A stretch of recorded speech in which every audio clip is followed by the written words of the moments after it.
Estamos iniciando pela TV Santa Maria, canal 19 da NET, mais um programa Palavra Espírita, agradecendo aos nossos apoiadores culturais Sociedade Espírita Estudo e Caridade Lar de Joaquina e Odontologia Lauda. Pois hoje eu vou, diferentemente de falar das outras vezes, eu vou falar sobre dois assuntos distintos, mas que se confundem entre si. Vou falar sobre milagre e também sobre a capacidade que algumas pessoas têm de curar. Essas pessoas, essas que têm essa capacidade de curar, a bem da verdade, e ao contrário do que muitos pensam, não são pessoas milagreiras capazes de realizarem o que chamamos de milagre. O que elas têm, em verdade, é uma faculdade, uma capacidade de curar sem o auxílio de nenhum medicamento. E que alguns, ao longo da história da humanidade, por ostentarem essa aptidão, foram guindados, inclusive, à categoria de santo ou santa. Mas antes de prosseguir, faço aqui digamos, um break para perguntar a você que me assiste se você acredita ou não em milagre. É um direito seu acreditar ou não. Ou seja, se esses fatos acontecidos e que por serem inexplicáveis pela ciência, são atribuídos à vontade e à interferência direta, digamos, de algum santo ou santa, ou mesmo de Deus. Sabemos que nós, seres humanos, temos uma forte tendência para explicar o inexplicável como sendo algo sobrenatural, como sendo um milagre. Hoje em dia, porém, a própria Igreja Católica, que é a detentora, digamos assim, de todos os santos e santas, tem muita resistência em aceitar um milagre com a mesma a mesma facilidade que aceitava em outros tempos. E a razão para esse comportamento é mais do que compreensível, afinal a ciência desenvolveu-se a tal ponto que nem tudo ao que aos olhos dos mais apressados aparenta ser milagre, não passa da ação de uma lei natural pouco ou até totalmente desconhecida da maioria, inclusive até da própria ciência. Em tempos passados, foram incontáveis os acontecimentos tidos como milagres, devido à ignorância humana das pessoas daquela época e que, pela falta de conhecimento, considerava-se sobrenatural tudo aquilo cuja causa não se conhecia.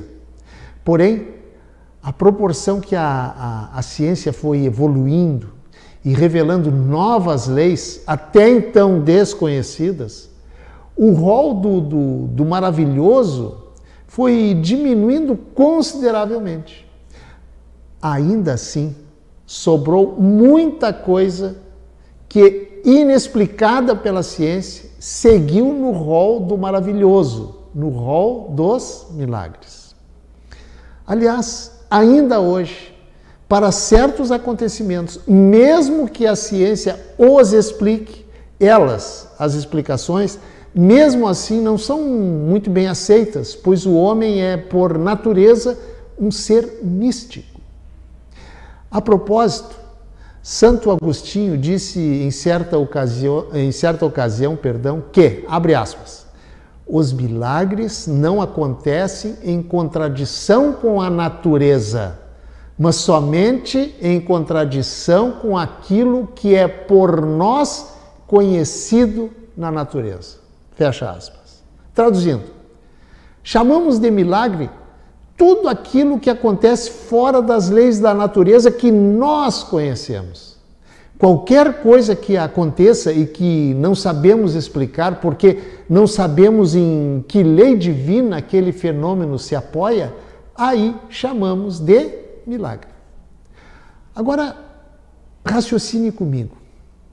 Se ainda hoje, em pleno século XXI, o homem entende e aceita peremptoriamente certos acontecimentos como milagre, Imagine só em épocas remotas em que os indivíduos não tinham, por falta de conhecimento, nenhuma condição de explicar certos acontecimentos por absoluta falta de uma explicação lógica ou de uma explicação científica.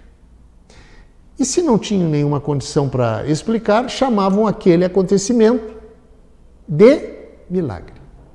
E exatamente por isso, dentro dos muros das religiões, principalmente, o que não era entendido era considerado milagre. E milagre era algo, e de certa forma ainda é, algo que não deve ser questionado, e sim ser aceito através da fé de que aquele fato aconteceu pela vontade e pela ação de Deus, através de uma lei que não existe, quando que, na verdade, não existe apenas para nós, espíritos ainda muito ignorantes em relação a certas leis naturais que ainda são por nós desconhecidas. Já o Espiritismo, que adota a racionalidade como base para os seus fundamentos, não admite brecha nas leis divinas pela pura e simples razão de que tudo, absolutamente tudo que acontece no universo é regido por leis não somente perfeitas, mas imutáveis, queiramos ou não. Por esta simples razão, conclui-se pelo exercício da razão, desculpe a redundância, e do raciocínio lógico, que milagres são incompatíveis com essas mesmas leis, ao contrário das leis dos homens, que são temporárias e cheias de parágrafos, artigos, adedos e revogações a qualquer tempo e por qualquer causa. Sendo assim, para o Espiritismo, os ditos milagres nada mais são do que a ação de leis existentes, mas que pela nossa ainda pequena evolução as desconhecemos. E quando falamos em milagre, quem primeiro vem à nossa mente é a figura do Mestre Jesus, pois foi ele quem mais se utilizou das leis existentes, mas desconhecidas do povo daquela época, para operar os chamados milagres, inclusive curas. Tudo isso pela sua grandiosa estatura espiritual que ele empresta até hoje, e cada vez mais, uma incomensurável sabedoria e conhecimento de todas as leis que regem o universo. Infelizmente, ainda hoje, em pleno século XXI, o que muitos ainda não entendem é que conhecemos ainda muito pouco das leis naturais, mas à medida que o homem evolui espiritualmente, descobrirá o funcionamento de novas leis, até então desconhecidas, inclusive da ciência. Muito bem, mas como, você poderá se perguntar, o Espiritismo explica certos fatos chamados pelas religiões de milagre, como, por exemplo, nas curas milagrosas, e agora já estou entrando no meu segundo assunto, em que o paciente foi radicalmente desenganado pela medicina. Bem, sabemos que tudo no universo é energia. E no caso das curas consideradas, entre aspas, milagrosas, o chamado fluido vital, repito, fluido vital, que pode ser entendido por energia da vida, que uns têm menos e outros têm mais, mas todos nós temos, é um fluido, é uma energia oriunda da própria pessoa, considerada como a responsável pela cura do paciente. E ela, a energia, é transmitida do curador, ou seja, da pessoa doadora dessa energia, diretamente para o paciente. Em certos casos, essa transmissão acontece com o auxílio dos benfeitores espirituais, que ampliam essa força magnética, essa doação dessa energia, e que atinge o que Kardec chamou de perispírito, que é o corpo espiritual, digamos, a roupagem do espírito, acontecendo com isso a harmonização dos seus centros energéticos, ou centros de força, ou também ainda mais modernamente conhecidos como chakras, e que estavam estes em desarmonia.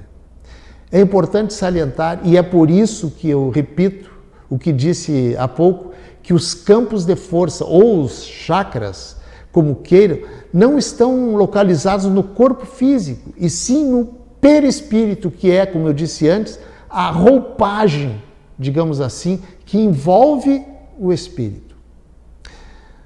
Um pequeno parênteses, pequenininho, sobre o perispírito, para dizer que é através dele, do perispírito, que o espírito se apresenta, ou seja, é como ele se mostra, tanto aqui nesta dimensão do mundo material em que nós vivemos, como também no mundo espiritual.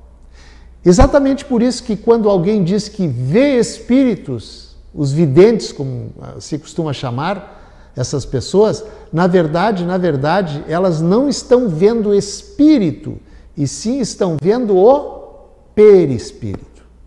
Não sei se deu para entender. Bem, mas vamos deixar esse assunto, quem sabe, para uma outra ocasião, e vamos voltar lá ao nosso assunto propriamente dito, para dizer que os efeitos da cura do paciente variam de paciente para paciente. Em alguns casos, a cura é rápida. Em outros casos, é relativamente rápida. E em outros ainda é lenta e requer um tratamento mais demorado. E o mais incrível é que em outros casos ainda a cura simplesmente não acontece. Motivo pelo qual este segredo da cura não acontecer só a Deus pertence. Aliás, a propósito da ausência da cura, ainda que você ache isso um absurdo, sem problema nenhum, muitas vezes a ausência da cura, trará mais benefício ao paciente do que se ele tivesse sido curado. Eu sei que talvez você seja difícil de aceitar isso, mas se Deus é bondade e amor absoluto, e né? Acho que nesse quesito você também concorda. Pois se Ele é tudo isso, você haverá de convir que por uma razão desconhecida de nós, mas muito forte, a cura muitas vezes não acontece. Aliás, nem sempre o que para nós parece o melhor, seres imediatistas que somos, para Deus, no entanto, não é. Outra coisa que me ocorreu agora, você lembra que eu falei lá no início que muitas pessoas indevidamente chamam essa capacidade de curar de mediunidade curativa? Pois é. Mas, na verdade, é importante esclarecer que essa faculdade não é dom. É uma faculdade comum a todos os seres humanos, não necessariamente médiuns, e também nem que sejam espíritas, e nem mesmo que sejam cristãos, e nem que acreditem em Deus, desde que, porém, sejam imbuídos da capacidade e da vontade sincera de curar, e que possuam, claro, o poder magnético, digamos assim, ampliado e fortalecido, como eu disse antes, também pela ajuda dos bons espíritos. Outra coisa que as pessoas confundem é médium com mediunidade.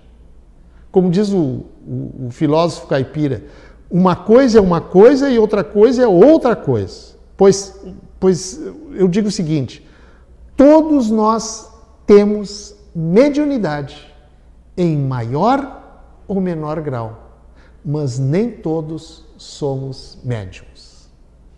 Mas voltando ao nosso assunto, em havendo essa harmonização dos chakras, acontece a melhora ou até mesmo a cura do doente. Ou seja, não houve milagre nenhum, e sim a aplicação de uma lei da natureza, desconhecida pela ciência, aplicada, manipulada, no bom sentido, claro, pela pessoa doadora dessa energia, sem mesmo, muitas vezes, que ela saiba como isso se processa. Não podemos esquecer que não somos um corpo com um espírito, e sim o inverso, ou seja, somos um espírito com um corpo, um espírito que temporariamente habita um corpo. Por isso que, muitas vezes, nossas doenças se originam no perispírito, desaguando assim para o corpo. Daí a necessidade de tratar a doença na sua origem, onde os remédios alopáticos não surtem nenhum efeito. Não podemos esquecer que os que magnetizam para o bem são auxiliados, mesmo que não percebam, por bons espíritos que aumentam a sua vontade, dirigindo as energias curadoras e lhes dando mais qualidades para atingir a cura. Do mesmo modo que quem vibra no mal chama também, sem perceber, espíritos atrasados que se comprazem em induzi-lo a praticar o mal. Eu não sei exatamente se eu me fiz entender com clareza de como funciona esse, entre aspas, milagre da cura pela imposição das mãos. Antes de me encaminhar para o final, é importante dizer que o Espiritismo nos fornece conhecimento que nos faz entender como acontecem no nosso dia a dia certos fenômenos, ainda não aceitos pela ciência oficial. Essa cura pela imposição das mãos que algumas pessoas possuem não vem suplantar nem desafiar a medicina e nem os médicos. Vem não só trazer a cura, mas também para mostrar e convidar a ciência experimental e a classe cientista que existem algumas coisas por detrás dos panos que merecem ser estudadas, pois que a natureza tem leis e recursos ainda ignorados. E quando isso acontecer, se abrirão novos e amplos horizontes à ciência que nos farão entender coisas que hoje estão escondidas através do véu do desconhecimento. Você não concorda? Pense nisso. Muito obrigado, um abraço e até o nosso próximo encontro. Tchau!